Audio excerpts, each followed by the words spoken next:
এটা হচ্ছে আমার বড় খালামণির বাসা। তো আমি এখন আছি আমার বড় খালামণির বাসায়। তো অনেক দিন পর টাঙ্গাইল বড় খালামণির বাসায় আসছি, বহুদিন পর বলা যায়। কারণ এতদিন আসলে আসা হয় নাই। টাঙ্গাইল থাকার পরেও খালামণির বাসায় খুব কম আসতে পারছি। তো এর জন্য আজকে ভাবলাম খালামণির বাসায় একটা ভিডিও বানিয়ে ফেলি। মানে ভাবি আর ভাইয়া থাকে, আমার খালাতো ভাই আর ভাবি থাকে এখানে, সেই সাথে আমার খালামণি থাকে।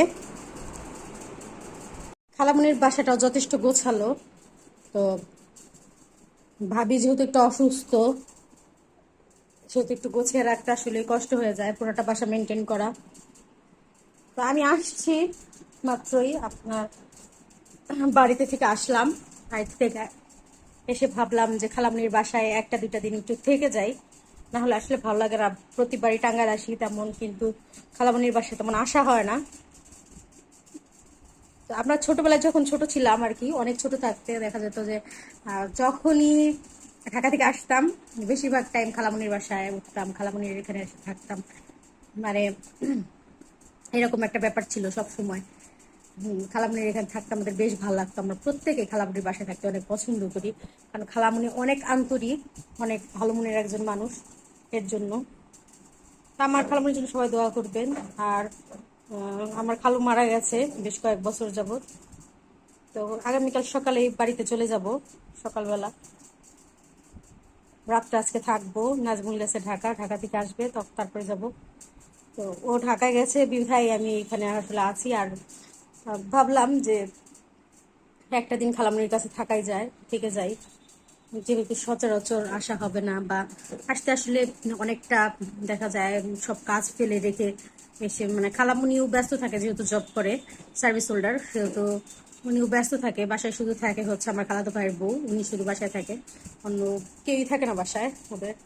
তারপর খালাতো বোনের এক মানে আমার খালামণির একটা ছেলে একটা মেয়ে। তার হচ্ছে ছেলেটা বড় আর মেয়েটা ছোট।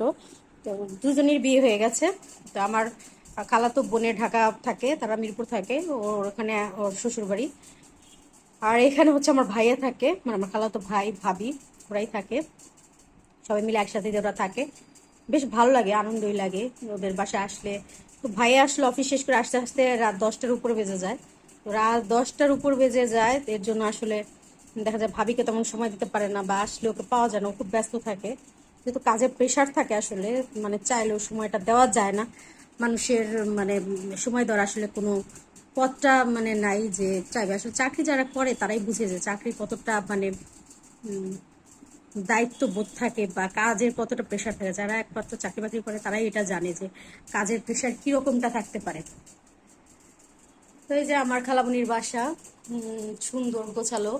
তো ভাবি সবসময় গোছে রাখে, যেহেতু ভাবি প্রেগনেন্ট। তো এই মুহূর্তে মানে সে অনেক অসুস্থ, তারপরে যত সুন্দর করে সে গোছিয়ে রাখে এটাই তো অনেক, তাই না? আর বাসায় আসলে আগে খালামণির বাসায় 3-4টা করে কাজের লোক থাকতো, কিন্তু এখন দেখা যায় যে কাজের লোক পাওয়াই যায় না। এমন একটা সিচুয়েশন যে তাদের এখন প্রয়োজন, কিন্তু আসলে পাওয়া যাচ্ছে না। তো ভাবি এই অবস্থায় খুব মানে টাফ হয়ে যায় তার জন্য। বাসার সবকিছু পরিপাটি করে রান্না বাড়া করা খুব কষ্ট হয়ে যায়। তো আজকে খালামণির বাসায় যেহেতু সবাই আড্ডা দেবো, তো সবাই ভালো থাকেন। আর আমাদের জন্য দোয়া করবেন, অবশ্যই আমার চ্যানেলটা কিন্তু সাবস্ক্রাইব করে দেবেন। আল্লাহ হাফেজ।